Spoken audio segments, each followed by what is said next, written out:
Hello, everyone.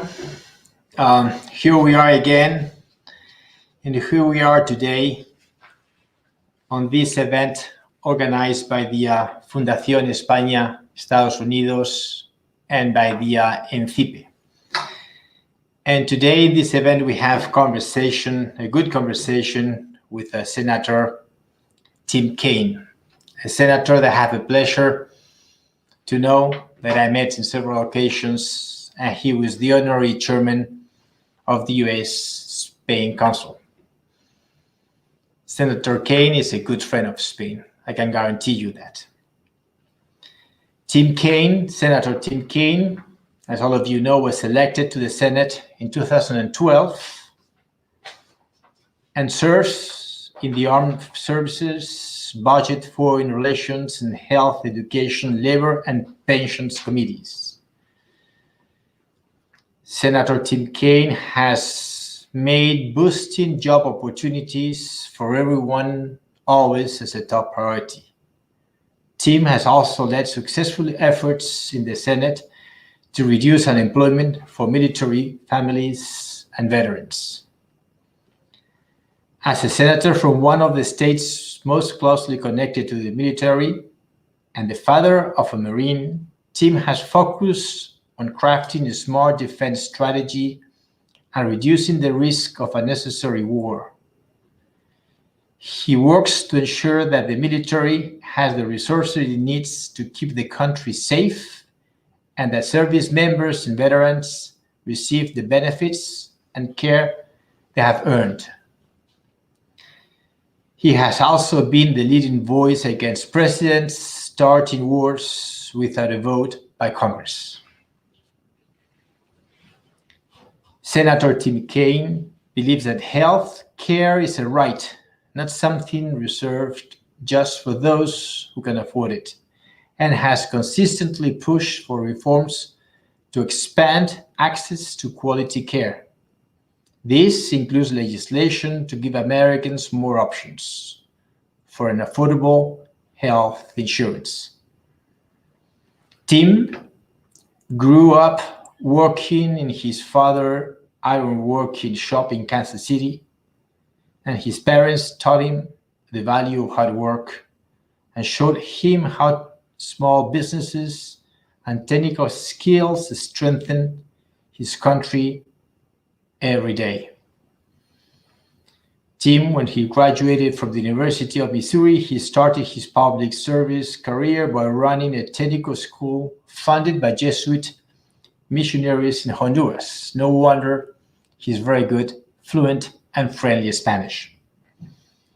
There in Honduras, he trained teenagers to become carpenters, welders, equipping them with the skills to lift up themselves and their communities. Senator Tim Kaine was first elected to office in 1994, serving as a city council member and then mayor of Richmond. He became lieutenant governor of Virginia in 2002 and was inaugurated as Virginia's 17th governor in 2006. He's married to Ann Halton, who served also as Virginia's Secretary of Education from 2014 until 2016, and also as the interim president of the George Mason University from 2019 to 2020. And now teaches education policy at GMU, and both revel today in the adventures of their grown children and continue living in the same Northside Richmond neighborhood where they moved as newlyweds more than 30 years ago. It is a great, great pleasure having Senator Tim Kaine today with us, and it's a great honor for me introducing him to this event organized on a screen from this side, Madrid. Thank you very much. And now, if you allow me, I would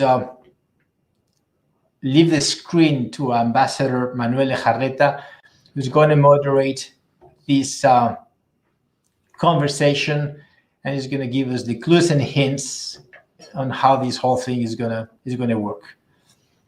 Ambassador Manuel Lejarreta, you're on the screen, not on the floor, but on the screen. Chairman Juan Lladó, thank you very much. It's a pleasure to participate in this event. Good afternoon, all our attendees in Spain. Good morning, all our attendees in the United States. I'm now in Guatemala. I'm just participating from Guatemala, where I'm now, not very far from the land that Mr. Senator Kaine knows very well, as you just mentioned, Chairman Lladó. It's a real pleasure to meet you again, Senator Kaine. And before I give you the floor, let me comment some remarks. First, we will have, after your speech, around 15-20 minutes for question and answer. Our attendees can start from now on to put the questions either through YouTube, our YouTube channel, the chat of YouTube channel, or either through using the hashtag of our Twitter account. You can see now in the screen, hashtag Potencias EE.UU. And I also want to announce that we'll have the next event of this series of conferences organized by INCIPE and the Fundación on March 25th at 17 hours of Spain, with Deputy Head of Mission of the United States in Spain, Firme. Now, with the good memories of all of fora that we organized with the U.S. Spain Council and with Senator Tim Kaine, it is my pleasure to give the floor to Senator Kaine. Thank you very much. Pues, gracias, señor embajador Lejarreta y Chairman Lladó. Es un honor para tener la oportunidad de charlar un poquito con amigos en España y los Estados Unidos hoy.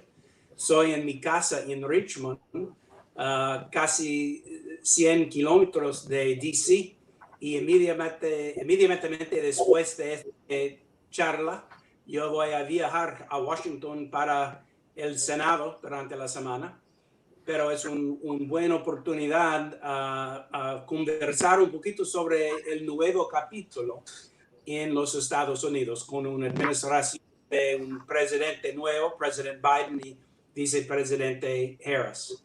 Voy a ofrecer algunas palabras en inglés y otras en español, y yo puedo conversar un poquito en cualquier idioma. But it is very, very good to be with friends. Mis 6 años como jefe del U.S. Spain Council era un tiempo magnífico para Anne, mi esposa y yo. Y siempre es un placer bien fuerte a tener la oportunidad a charlar con amigos en España. Pues es un tiempo bien raro en mi vida. Yo tengo 63 años y yo creo que el año pasado era el año más difícil en mi vida porque de la pandemia. Y primera vez quiero ofrecer mis sentidos de tristeza a todos, porque mucha gente en España y los Estados Unidos han sufrido bastante. Conocemos gente que estamos muertos o ha tenido la enfermedad, y la economía en los dos países está sufriendo todavía. Pero somos gente fuerte y hay razón para esperanza ahorita.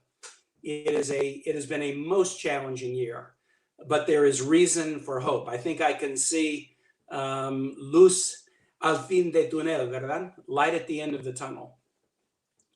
Here is what I would like my friends in Spain to know about President Biden and Vice President Harris in this new capítulo en nuestro país. Yo creo que la prioridad internacional de este presidente es una palabra: alianza. Alianza. Relaciones con las aliadas de América. Y España es un gran aliada. En la administración de Donald Trump, yo creo que la frase importante era America First, América Primera. A mí me parece que más la descripción más justo era América sola, pero en este tiempo de Joe Biden, la cosa más importante es alianza. Como miembro del Comité de Relaciones Exteriores y Comité de Armed Services, siempre ahorita en esta administración estamos hablando sobre la importancia de alianza con países en cualquier parte del mundo. Es importante tener fuerzas armadas que están bien fuertes y tenemos inversiones en diplomacia y apoyo humanitario, pero nunca tenemos un hearing sin mucha discusión sobre el estatus de nuestras aliadas en el mundo, incluyendo España, Europa, las Américas, nuestros aliados en Asia. Mañana, por ejemplo, vamos a tener un hearing sobre alguna gente que están nominados por el presidente Biden por papeles bien importantes en el Pentagon, y vamos a hablar sobre alianza. El primer anuncio del Joe Biden de importancia, en mi opinión, en nuestras relaciones exteriores era un anuncio sobre trabajando juntos con India, Australia y Japón sobre produciendo más vacuna para muchos países en Asia. Era un anuncio que era un ejemplo de esta filosofía de alianza es importante en esta administración. La relación entre los Estados Unidos y Europa era un poquito difícil durante los últimos años, especialmente sobre preguntas como inversión en OTAN, pero otros asuntos también. Pero yo estoy un gran amigo del presidente y vicepresidente, el secretario de Estado, Tony Blinken, y otros oficiales en la administración. Y cuando la pandemia mejora un poquito, todos ellos van a viajar en cualquier parte del mundo para aumentar este sentido de alianza, porque en un mundo de adversarios bien fuertes como China o Rusia o otros, las democracias necesitamos trabajar juntos. El presidente Biden ha dicho que al fin de este año o posiblemente temprano en el año que viene, quiere tener un consejo de las democracias del mundo. Y no solo de las Américas y Europa, pero también democracias en cualquier parte del mundo, África, Asia, Australia, otras partes, para compartir best practices, para decidir cómo puede trabajar de una manera más combinado, compartiendo best practices y trabajando juntos en valores que nosotros compartimos. Y yo creo que este Summit de Democracies va a tener un gran efecto en el mundo, no solo en las democracias, pero en otras naciones que quieren avanzar a democracia. En nuestras políticas domésticas, la cosa más importante es ganar la batalla contra la pandemia. Entonces, la primera propuesta de ley que es importante para esta administración era el American Rescue Plan, el ARP, que el presidente se firmó hace 2 semanas.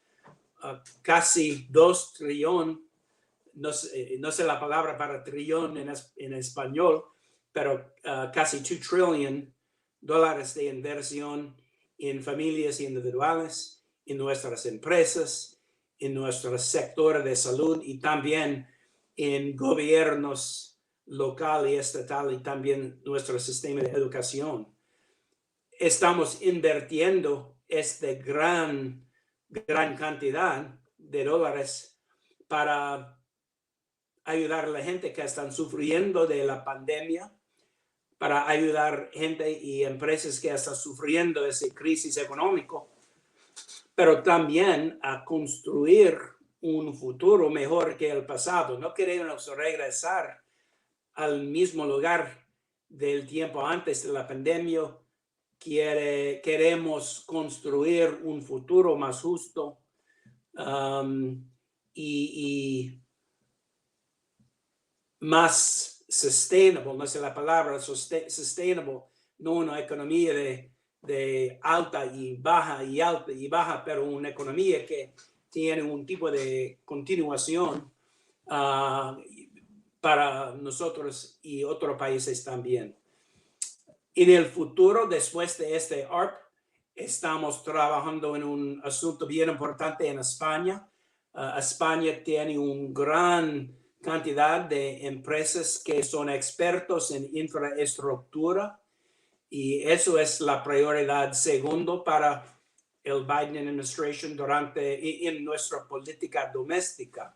Después de este American Rescue Plan, queremos invertir en infraestructura de cualquier tipo, ferrocarriles, carreteras, puentes, broadband, porque hemos aprendido bastante que sin broadband, gente en nuestro país, especialmente ellos que viven en el campo, no puede compartir en la economía de este siglo.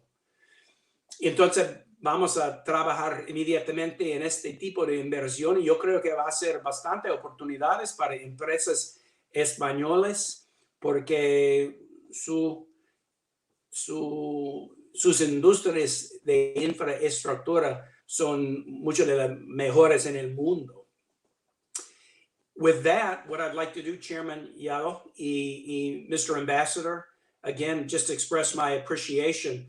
I have not been to Spain for casi 2 o 3 años, but I hope that as we all get a little bit healthier with la vacuna and many more people finding the economy opening up, I hope to welcome Spanish visitors to my Senate office, government officials as they come to visit the White House and the Senate, and I look forward to being with you in Spain. I do think this is a moment of hope after a very, very dark year, including hope that in relying upon our alliances and the relationship between the U.S. and Spain has been a wonderful alliance. We can go stronger.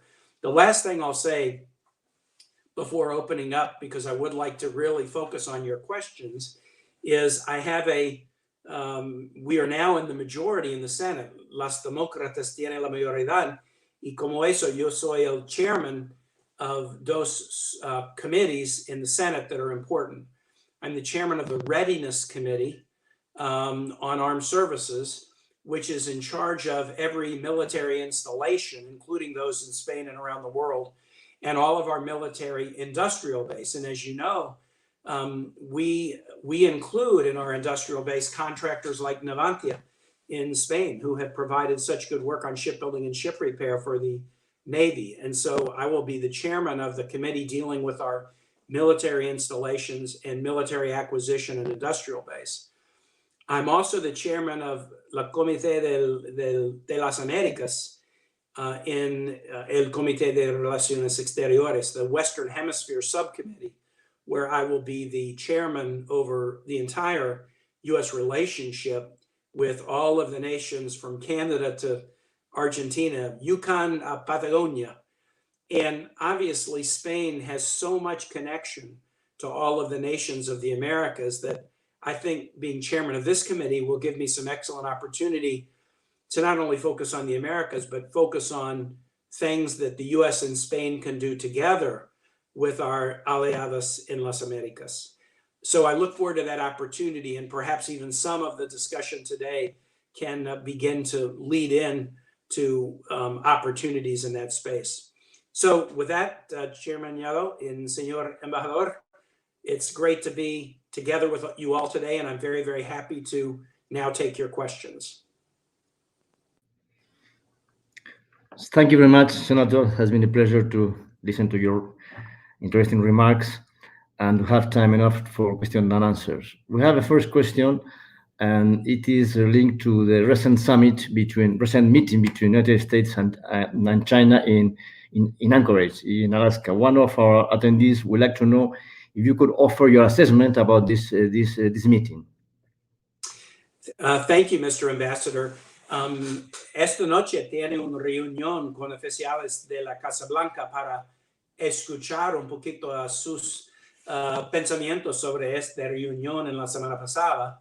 Obviously, the headlines and las noticias coming from the summit suggested a good deal of frostiness in the opening set of discussions.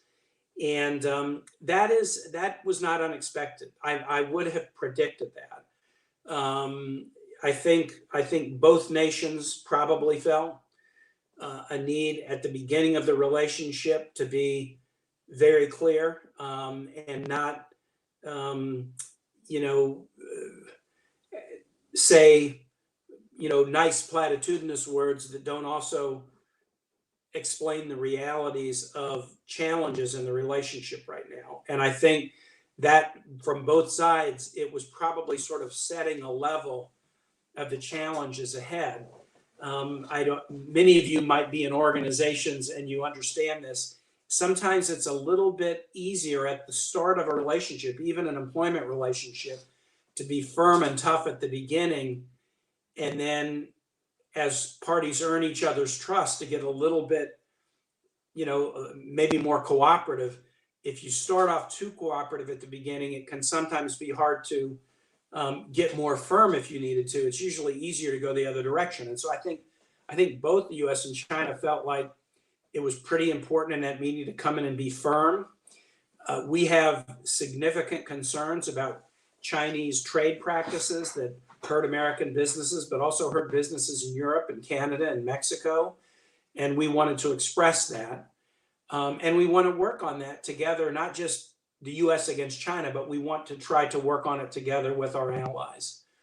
We're very concerned about some Chinese military expansionism in Asia, to include island building and other activities that we view as violations of international law. And I think we wanted to state that because we hope to work with our allies in the region to curb that kind of aggression.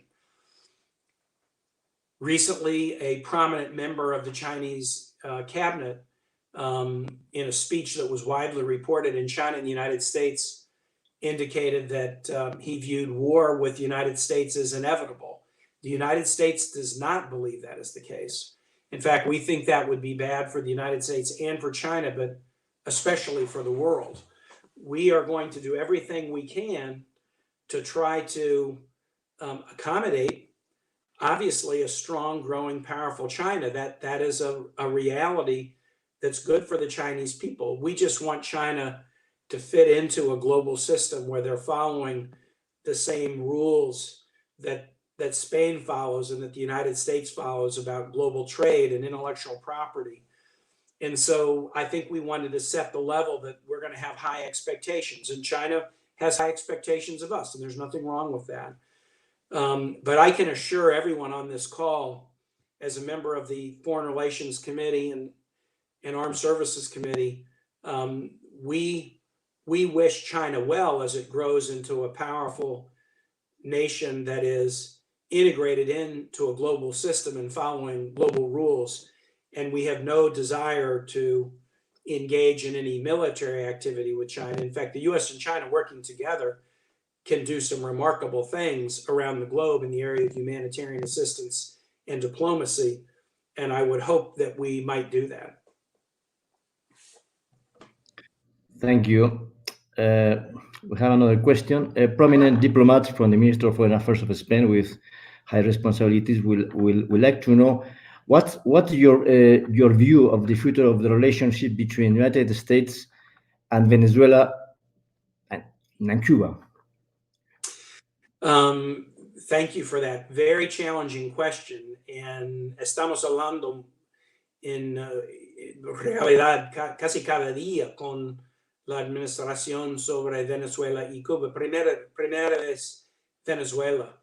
this situation is extremely difficult para los venezolanos, pero también para naciones como Colombia y otros en Sudamérica que están gran aliadas de los Estados Unidos, especially Colombia, where we've invested significant resources over time. The challenge in Venezuela has been very devastating and will continue to be. Here is the reality, though, that we're being candid about. The previous administration believed that the Maduro government was very close to toppling, and that support for Juan Guaido would hasten the end of the Maduro government. None of the nations in the region around Venezuela thought that was likely the case. I think the previous administration was a little too optimistic, and that the Maduro government would topple. And so I think we need to be realistic about that now.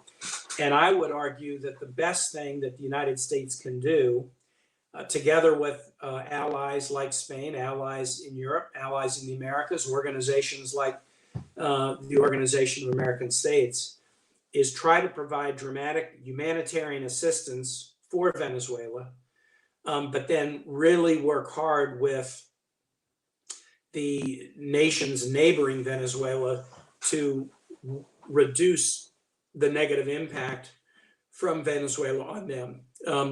Colombian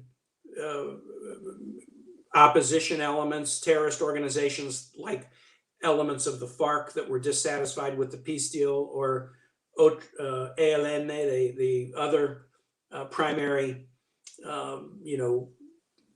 group that's been fighting against the Colombian government for decades. They use Venezuela as a hiding place and haven for criminal and other illegal activity. We see a lot of cyber disinformation coming out of Venezuela, mostly produced by Cubans, Russians, and others to destabilize elections in South America. And so we have been in dialogue with other nations in the Americas about what we need to do to help protect them and shore them up. I don't think it is likely that the Venezuelan government of Maduro is going to topple anytime soon. And expecting that to happen is probably unrealistic. But if we can help neighboring nations and then work together with allies to provide significant humanitarian assistance for the Venezuelan people, at least those two things we should do very vigorously, and then look for opportunities for negotiated settlement. I believe you're going to start to see the Venezuelan opposition and others in the region come together for a unified call for free and fair elections in Venezuela in the near future. Getting nations to support that is probably a really important priority. On Cuba, there's significant difference of opinion still in Cuba. I'm of the opinion that it was very smart for the United States under the Obama administration to normalize relations with Cuba and establish an embassy in Cuba and begin to reduce the sanctions and the boycotts of Cuba. I will say I'm disappointed. I don't think the results in Cuba have been satisfactory. And in fact, I continue to believe that Cuba's human rights record, particularly when it comes to anyone in the political dissident space, the human rights record is horrible.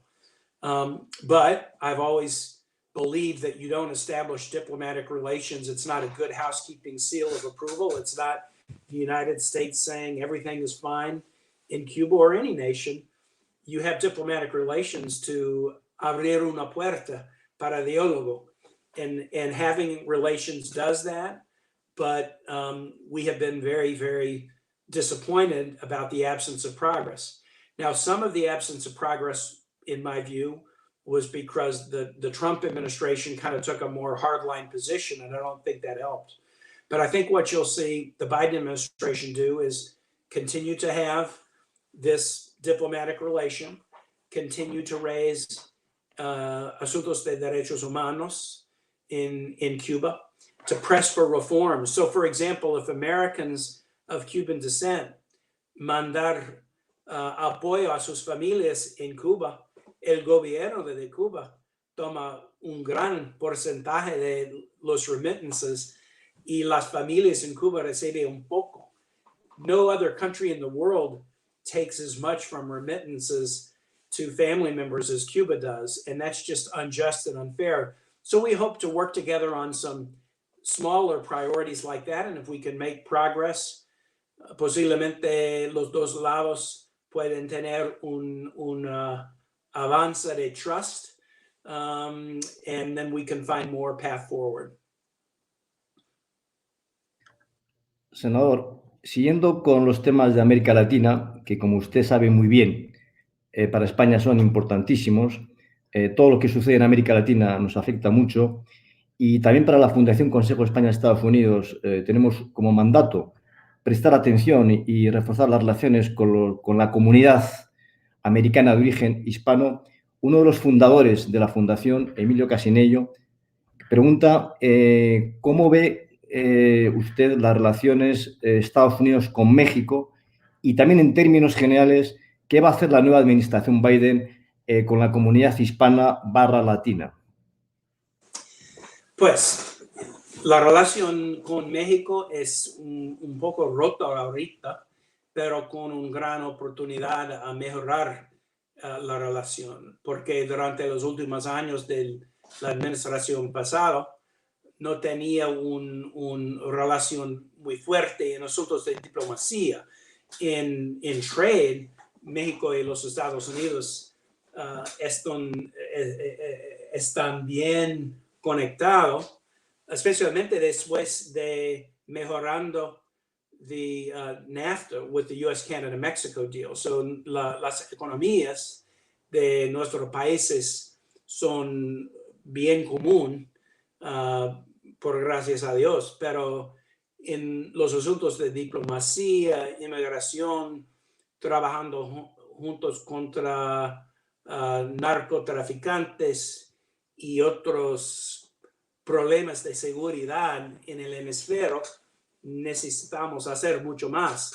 Pero Joe Biden, como vicepresidente, era siempre visitando México y los otros países en las Américas, y yo creo que México, otros países tienen un tipo de confianza en Biden y Tony Blinken y los otros oficiales como Roberta Jacobson, que está trabajando con el presidente Biden ahorita. Entonces yo creo que esta relación es muy, muy importante porque trade and immigration y tantos otros asuntos. En nuestra comunidad latina dentro de los Estados Unidos hay tanto que hacer. Primera vez, este American Rescue Plan era bien importante porque la comunidad latina aquí está sufriendo más que todo en la pandemia. La gente que está enferma, un gran número, un gran porcentaje son latinos. Gente que están muriendo son latinos. Empresas que están sufriendo son empresas con dueños latinos.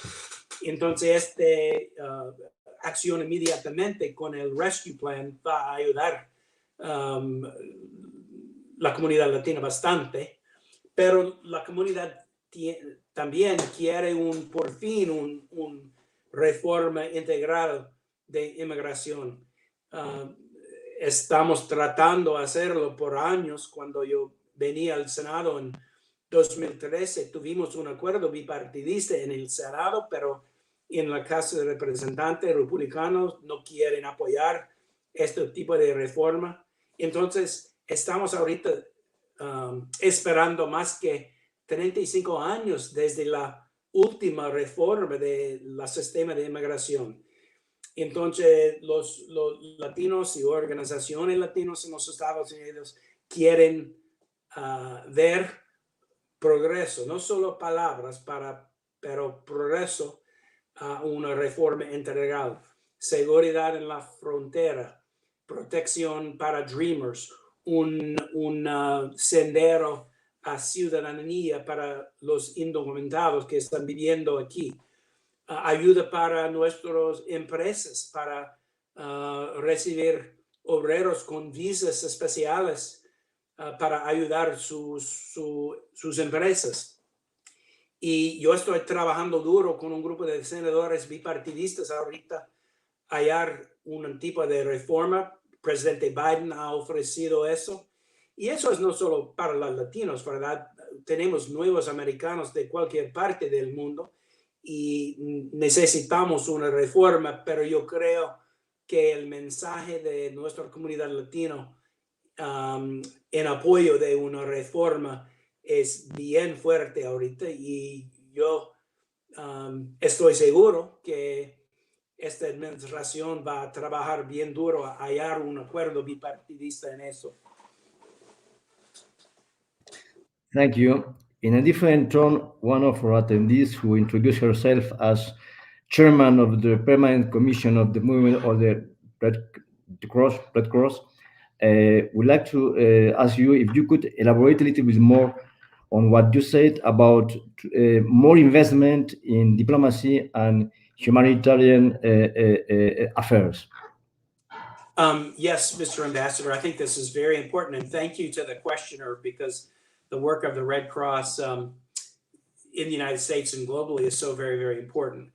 Here is where we were during the Trump administration. Every year, the president would send us a budget, and it would usually propose cuts to the State Department budget and USAID by about 30%, cutting diplomacy, cutting humanitarian assistance. Now, that would be the administration's proposal. The good news is usually Congress, y no solo demócratas, republicanos también, podemos trabajar juntos a pelear contra los cuts, y podemos invertir en un nivel igual a años pasados en asuntos de diplomacia y apoyo humanitario.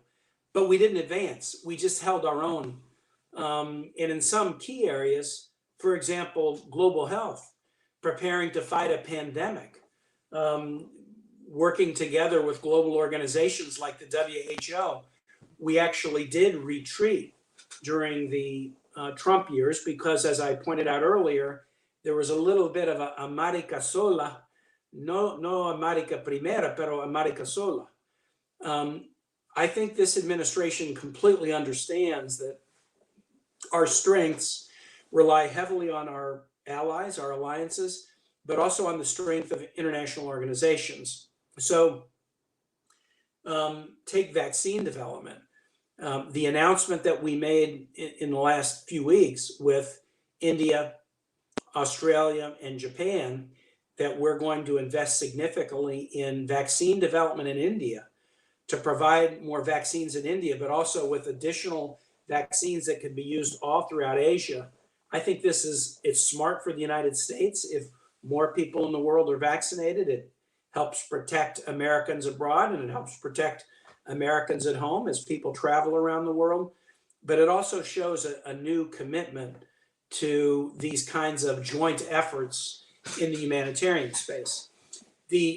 President Biden has not submitted to us his first budget yet. We think we're going to get it within the next couple of weeks. Normally, presidents submit their budgets to Congress in February, but usually in a president's first year, when they come in and have to put it together from scratch, it takes a little bit longer.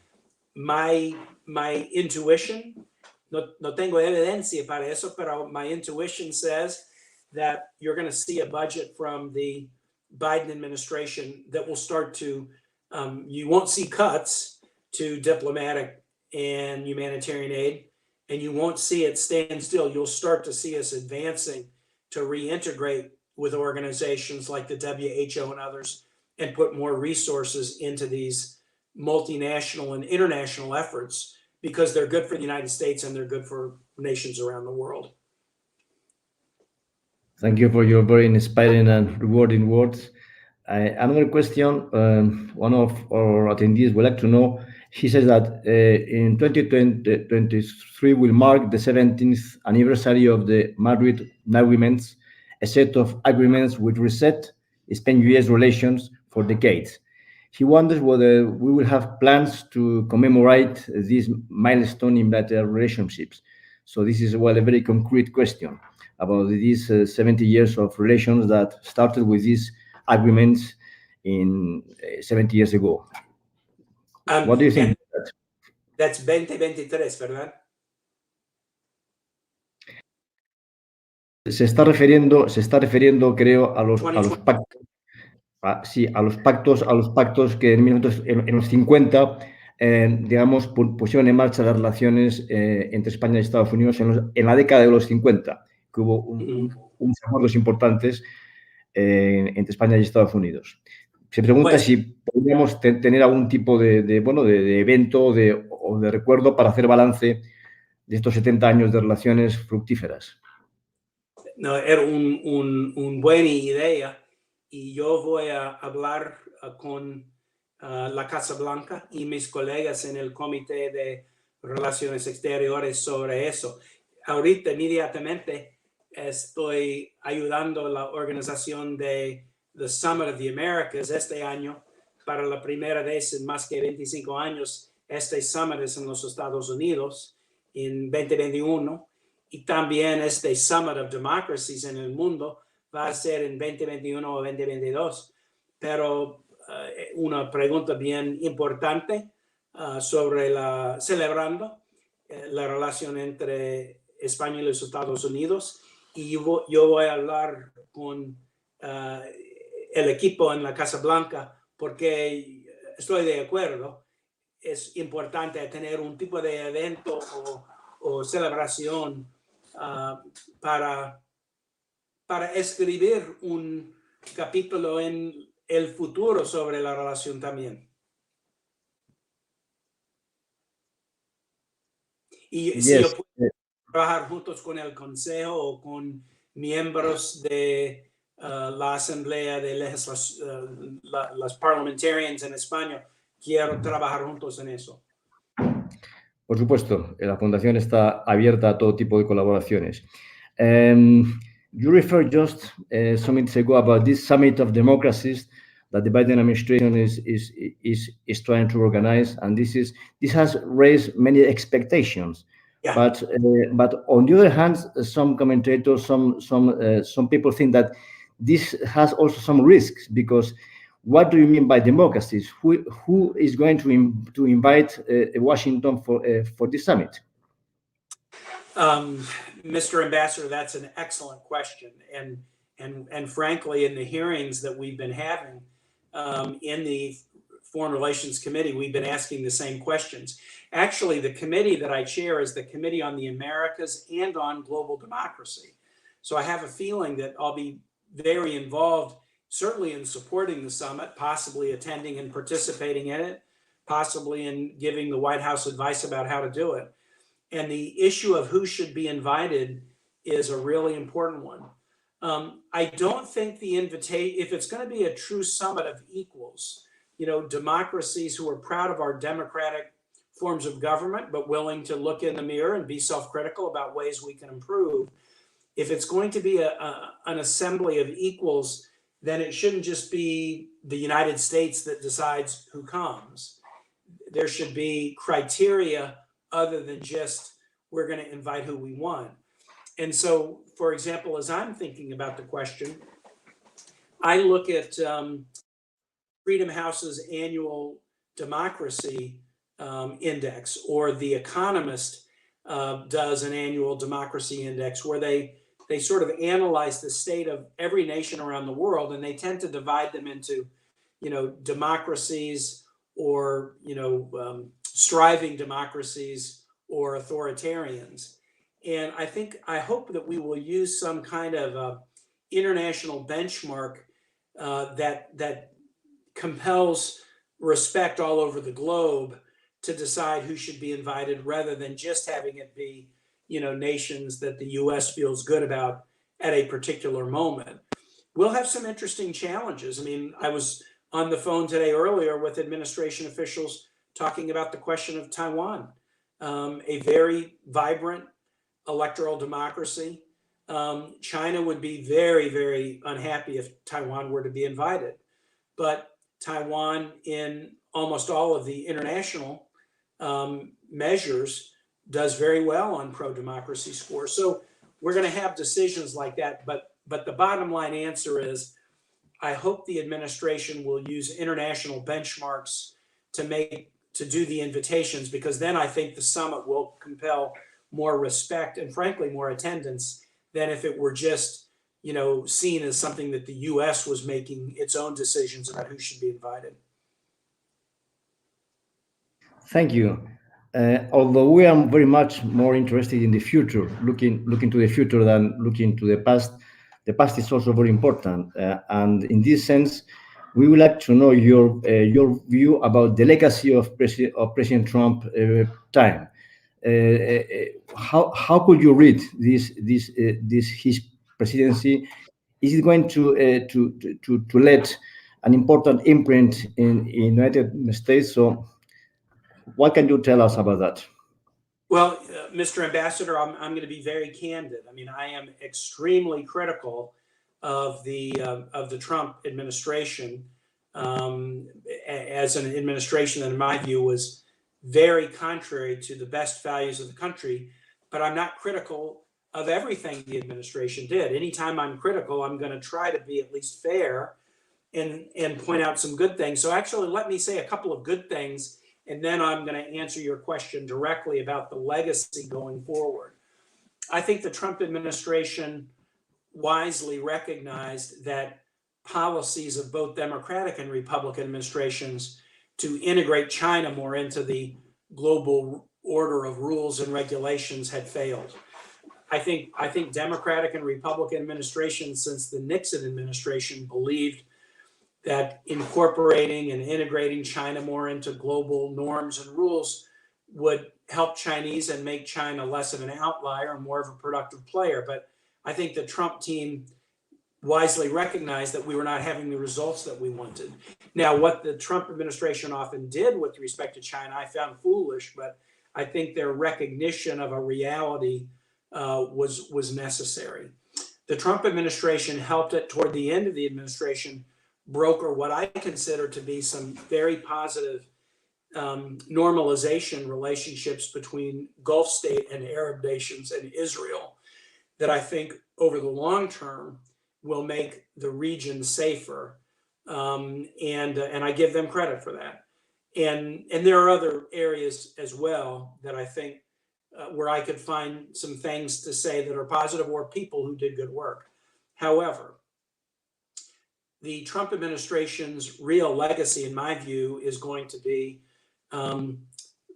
pushing away allies to try to go it alone in a way that made America weaker, not stronger, backing away from diplomatic deals like the Paris Climate Accord or the JCPOA with Iran that made America weaker, not stronger. Horrible mishandling of the coronavirus pandemic because of a mixture of anti-science attitudes, poor communication, focusing upon it as a political challenge rather than a humanitarian or health challenge. I think the Trump administration's mishandling of coronavirus, in my view, will go down as maybe the worst failure of domestic governance in the history of our country. As we approach now nearly 600,000 dead, it didn't have to be that way. I mean, it would have been tough, but we probably could have gotten through it with 100 to 200,000 people dead. And instead, the mishandling of it led to needless death and illness, but then that also has had a much more profound effect on the American economy than need be. So while there are some positives, I think overwhelmingly, and this was expressed so palpably in the attack on the Capitol on January 6th, the Trump administration was characterized by an anti-science attitude, an anti-allies attitude, a selfish and narcissistic attitude, and often even bigotry in a way that was very contrary to the values that I think are the most important values of our country. The legacy question you ask is an interesting one because, as you say, we're more interested en el futuro que en el pasado. Entonces, yo he explicado algunos problemas con la administración en el pasado, pero ¿qué es el futuro de Donald Trump o su filosofía en nuestra política ahorita? And that's a really important question. I don't believe Donald Trump is going to run for president again. But I do think his influence is still the most powerful influence in the Partido Republicano. And so what you see in the Republican Party is un tipo de guerra civil dentro del Partido Republicano contra los que son apoyantes fuertes de Donald Trump y otras personas que quieren tomar una dirección nueva. And you'll see that internal batalla in the Republican Party play out over the next few years. And I don't really know how it's going to be solved. But I think Donald Trump's influence as a person is going to wane, but some of his philosophies, anti-immigrant, kind of an anti-elite, anti-science attitude, you'll probably continue to see those puntos de vista tienen un esfuerzo en el Partido Republicano. No estoy seguro si lo demás, la población general, va a apoyar la filosofía. But it's going to be interesting over the next few years to see how the Republican Party works out its own internal divisions. Muchas gracias, senador. We are running out of time, but if you allow me, I will pass 2 more questions. Is it okay? Yes. Okay, thank you. The first one is a very particular question, a very concrete question. Is about Morocco. One of our attendees asked why the United States is investing in infrastructure and trade and an important help in Morocco. It means military help, military cooperation. As you know, Morocco is our neighbor for sure, and we have a very good relation, but everything related to Morocco is of the utmost interest for Spain. So we know relationship between Morocco and Washington are strengthening, and this attendee would like to know a little bit more about your assessment in this issue. Let me answer that one quickly. The U.S.-Morocco relationship is also a very strong one. You know, we both nations celebrate that Morocco was, you know, virtually the first nation, the Kingdom of Morocco, that recognized the United States después de independencia, and we celebrate that relationship, and it's strong. The Trump administration took an action at the end of the administration, I'm sure the questioner knows, to sort of jump ahead of the international effort to find an agreement about the Western Sahara. And the Trump administration just sort of recognized Morocco's claims over the Western Sahara in a fairly transparent trade for Morocco normalizing relationships with Israel. The Biden administration is still grappling with what it thinks about that Trump policy. It's not been completely retracted, but I will say virtually all of the changes that the Trump administration made on domestic or international policies in the last 6 months of the administration are being reviewed very carefully by the Biden administration. And I don't have a prediction right now about where the Biden team will go about it. I've asked about it. The White House knows I'm interested. With all the issues on the table, they're still working it through. And obviously, the decision that the Biden administration makes will have a significant bearing on the relationship we have with the Moroccan government, who is very happy with the Trump administration position. So I acknowledge the question asked by the questioner, and you're right. We have a great relationship with Morocco, but they're not a neighbor as they are for Spain. You know, a mere, 50 o 60 kilómetros de España. Entonces es importante para ustedes, y yo creo que la administración va a tomar una dirección en la relación with Morocco soon, but I don't have a prediction about that right now.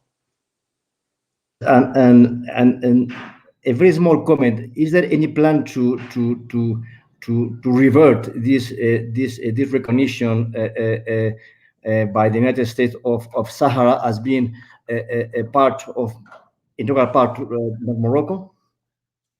The question is, there's not now a plan to revert, but the administration is trying to, I think they're trying to explore what is the right step. So I would say, until we hear from the administration, I think they're looking at all options.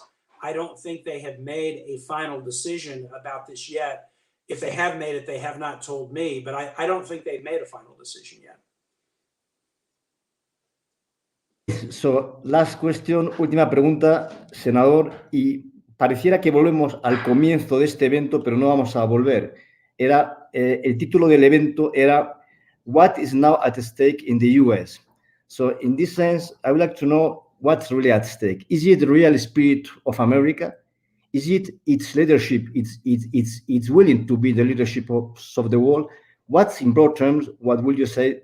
What is at stake now in the US? I would say, una pregunta bien importante.